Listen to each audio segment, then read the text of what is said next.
हाँ जी स्टूडेंट्स, यहाँ पे मैं टॉपिक करवा रही हूँ आपको डिस्कस बायनॉमिनल डिस्ट्रीब्यूशन। ठीक है, पहले इसके बेसिक्स में बता रही हूँ। ये आपकी बायनॉमिनल एक्सपेंशन होती है जो कि सम्स वगैरह में यूज़ होनी है, तो इसलिए इसके बारे में मैं पहले बता रही हूँ। x plus a raise to power n, इसकी एक्सपेंशन आगे लिखी हुई है। ठीक है, N C nought X raise to power n। देखो एन सी नॉट है ना, तो मतलब मैं याद करने का तरीका बता रही हूँ। N C naught plus n C one, फिर n C two, n C three, ऐसे सोन कर करके एन सी एन तक जाना है। ठीक है, अब इसके साथ वाली टर्म्स, जैसे पहले एन सी नॉट था तो ये x ले लिया, पहले x raise to power n पूरे का पूरा, a नहीं लिया यहाँ पे, ये एक टर्म बन गई आपकी। ठीक है, जब दूसरी टर्म ली तो एन सी नॉट, यहाँ पे एन सी वन, x की पावर एक कम हो जानी है, मतलब x raise to power n था ना, यहाँ पे n माइनस वन, और यहाँ पे a नहीं लिया था, मतलब a ज़ीरो था यहाँ पे, तो यहाँ पे लिखो चाहे ना लिखो, वैसे यहाँ पे a वन हो जाना है। ये दूसरी टर्म होगी।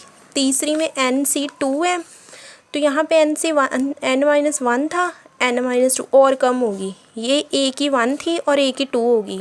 फिर एन सी थ्री, टू के बाद यहाँ पे थ्री आया, एक्स एन माइनस टू था, एक्स एन माइनस थ्री हो गया, और ए की पार्ट टू थी, ए की पार्ट थ्री होगी, मतलब एक कम हुई जा रही है और एक बढ़ी जा रही है। जैसे ए यहाँ पे ज़ीरो था, यहाँ पे ए वन हो गया, यहाँ पे टू हो गया, यहाँ पे थ्री हो गया, और एंड में जाके ए की पावर एन बन गई। स्टार्टिंग में x की पावर n थी, फिर n माइनस वन हो गया, n माइनस टू हो गया, थ्री हो गया, एंड में जाके एक्स एन ख़त्म ही हो गया। ठीक है, तो ये एक्सपेंशन होती है, ये यूज़ होनी है समझने। अच्छा, दूसरा इसका बेसिक है फैक्टोरियल निकालना। फैक्टोरियल मतलब इस चीज़ का निकल रहा है NCR। इसका फॉर्मूला होता है factorial n over factorial n minus R and factorial r। For example मैं ले रही हूँ, जैसे फोर सी टू, इसका लेना है। इसमें ये आपके पास n4 है और ये 2 आपके पास r है। ठीक है, तो ये फॉर्मूला जब आप अप्लाई करोगे NCR मतलब कि 4C2, n की फैक्टोरियल n की जगह फैक्टोरियल 4 लिखोगे, n माइनस आर मतलब 4 माइनस टू, फैक्टोरियल r मतलब 2। ठीक है, फैक्टोरियल 4 का फैक्टोरियल है, मतलब इसे खोलना है आपने। खोलना कहाँ तक है, अब ये आप 1 तक भी खोल सकते हो, वैसे मैंने यहाँ पे इसको माइनस करके 2 लिखा है, फैक्टोरियल 2 तक इसे खोल दिया, कैंसिल हो गए, बाकी कटिंग करके ये आपके पास 6 आ गया। ठीक है, तो इस तरीके से फैक्टोरियल निकालना है।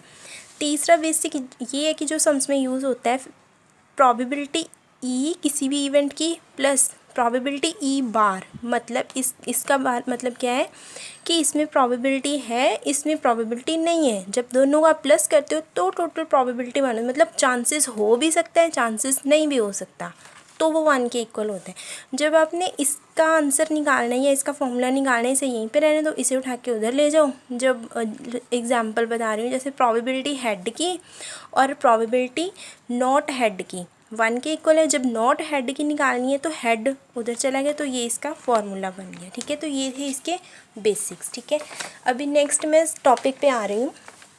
जैसे ये आपका टॉपिक है बायनॉमियल डिस्ट्रीब्यूशन। द एक्सपेंशन जो यहाँ पे मैंने आपको बताई थी x प्लस ए करके, ये पूरी एक्सपेंशन है। x और a की जगह पे यहाँ मैं Q एंड P ले रही हूँ, एक्सपेंशन आपकी वही है। ठीक है, अब बायनॉमियल डिस्ट्रीब्यूशन में समटाइम बोल देते हैं कि मीन निकालो। Mean of binomial distribution NP, standard deviation का फॉर्मूला ये है, वेरिएंस का फॉर्मूला ये है। वैसे ये बहुत मतलब रेयर चांसेस होते हैं, लोअर क्लासेस के लिए, वैसे मैंने नॉलेज के लिए लिखा है। ठीक है, अच्छा फर्स्ट प्रॉब्लम इसकी डिस्कस करते हैं।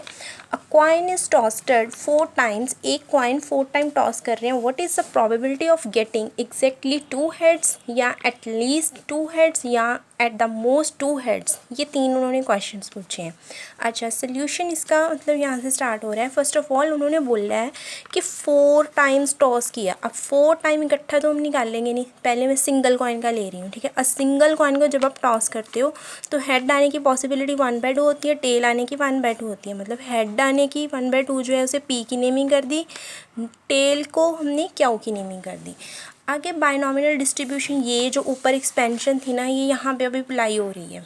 अच्छा, 4 टाइम टॉस किया है ना कॉइन को, तो n आपके पास है 4 टाइम टॉस किया है ना, तो n सी नॉट मतलब 4C नॉट, क्यू की पॉसिबिलिटी जो यहाँ पे है इसकी पूरी की पूरी पार 4। ये एक टर्म बन गई, अगली टर्म में गई, इसकी पार 4 थी, इसकी पार 3 होगी, और p यहाँ पे बिल्कुल नहीं था, यहाँ पे P1 ऐड हो गया। 3 था, यहाँ पे क्यू की पार 2 होगी, पी की पावर और बढ़ गई, क्या की फिर कम होगी, क्या पी बढ़ गया, क्या ख़त्म हो गया एंड पी की पावर 4 होगी। तो ये एक्सपेंशन लग गई, 4 टाइम टॉस किया तो 4 टाइम टॉस करने की एक्सपेंशन हेड और टेल की। हेड इसमें क्या है आपके पास, पी है और टेल आपके पास है क्यू। ठीक है, अब भी उन्होंने देखो क्वेश्चन में क्या पूछा, एग्जैक्टली 2 हेड्स, एग्जैक्टली 2 हेड होने चाहिए। हेड आपके पास है पी, ठीक है। अभी देखो P2 किसके पास है, ये है ना, P की पार्ट 2, और तो कहीं नहीं है ना P2, मतलब आप ये वाली टर्म उठाओगे। ठीक है, एग्जैक्टली 2 हेड में 2 हेड होने चाहिए, तो 2 हेड की टर्म जो कंडीशन है वो ये वाली, ये उठा ली यहाँ पे 4C2 क्यू। अब क्यू कितना था 1/2, पी कितना है 1/2, पावर 2 है दोनों की, सॉर्ट आउट करके ये आ गया। ये किसका आंसर आया, एग्जैक्टली 2 हेड्स का ये आंसर आया। ठीक है, अच्छा उसके बाद at least 2 heads. Next, at least 2 heads मतलब इसमें क्या है, कम से कम 2 हेड होने चाहिए, कम से कम 2 हेड। अब ये देखो यहाँ पे कम से कम, पिछला मैं ले रही हूँ, कम से कम 2 हेड, हेड मतलब पी था ना, 2 हेड होने चाहिए कम से कम, तो यही है कम से कम 2 होने चाहिए। ज़्यादा से ज़्यादा जितने मर्जी हो सकते हैं, मतलब कम से कम P2 लेना है, P3 ज़्यादा से ज़्यादा ले सकते हैं, P4 ले सकते हैं। तो ये तीनों टर्म्स हमने लेनी है इस वाले में, एटलीस्ट 2 हेड्स में। कम से कम 2 हो गए, ज़्यादा से ज़्यादा वो ज़्यादा जितने भी हैं, 4 टाइम बोला है तो यहाँ तक ले लिया। बस 4C2 को फैक्टोरियल, जैसे मैंने स्टार्टिंग में आपको बताया ये ना कि ये फैक्टोरियल वाला पोर्शन ये मैंने बताया था, इसकी हेल्प से किया तो 6 आ गया। पी एंड क्यू का 1/2 1/2, अगेन ये सारा फैक्टोरियल, इसका 1 आ गया और इसका 4 आ गया। बस इसे सॉर्ट आउट करके आपके पास ये आंसर आ गया। ठीक है, उसके बाद जो आपका थर्ड क्वेश्चन है, थर्ड इसमें है एट द मोस्ट 2 हेड्स, ज़्यादा से ज़्यादा 2 हेड होने चाहिए।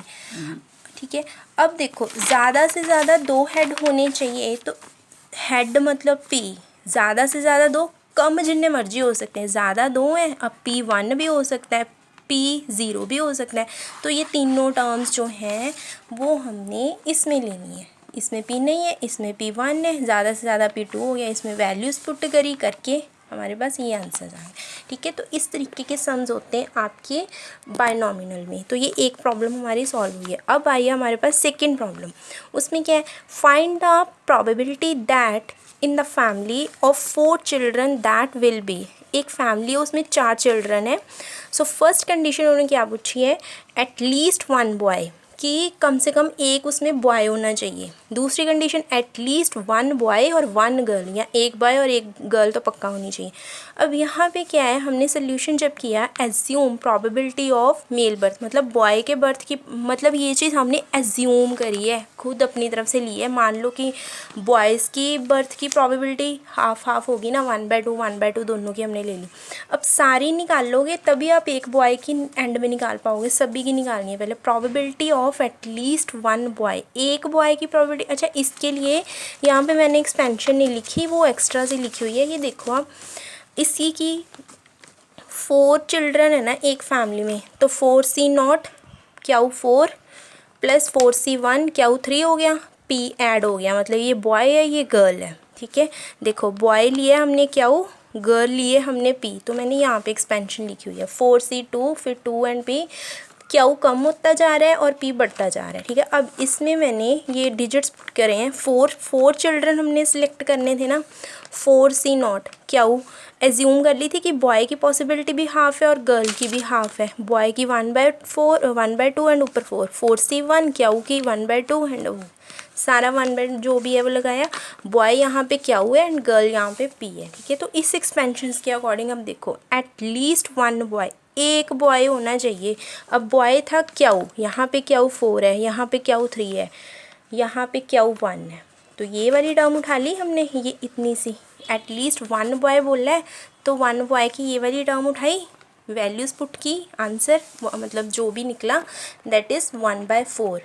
अब उसके बाद 2 बॉयज़ की पॉसिबिलिटी, 2 बॉय होने चाहिए। अब इसकी 1 है, 2 इसकी 2, मतलब ये वाली टर्म उठाओ क्या, 2 बॉयज़ की पॉसिबिलिटी, इसकी 2 और इसकी 2 दोनों की, ये उठा ली, ये आंसर है। 3 बॉयज़ की पॉसिबिलिटी, बॉय 3, तो ये इन्नी सी उठा ली, ये यहाँ पे लिखा। 4 बॉयज़ की, ये पूरे के पूरे 4 हैं, तो ये वाला यहाँ पे लिख लिया। ये सारी निकल गई हमारे पास, प्रोबेबिलिटीज़ निकल गई ना ये साइड वाली। अब देखो, अब मेन क्वेश्चन उन्होंने क्या पूछा है, एट लीस्ट वन बॉय होना चाहिए। अब कम से कम एक बॉय होना चाहिए, ज़्यादा से ज़्यादा जिन्हें मर्जी हो सकते हैं। ज़्यादा से ज़्यादा जिन्हें मर्जी मतलब जो 4 बच्चे हैं उसमें से पहला भी बॉय हो सकता है, दूसरा भी बॉय हो सकता है, तीसरा भी हो सकता है, चौथा भी बॉय हो सकता है। तो उसकी वजह से हमने ये चारों के चारों ले लिए। पहले बॉय की प्रोबेबिलिटी 1/4, दूसरे की 3/8, पहले बॉय की 1/4, दूसरे की 3/8, 3 की इतनी है और चौथे की 1/16 है। तो वो यहाँ पे हमने ऐड कर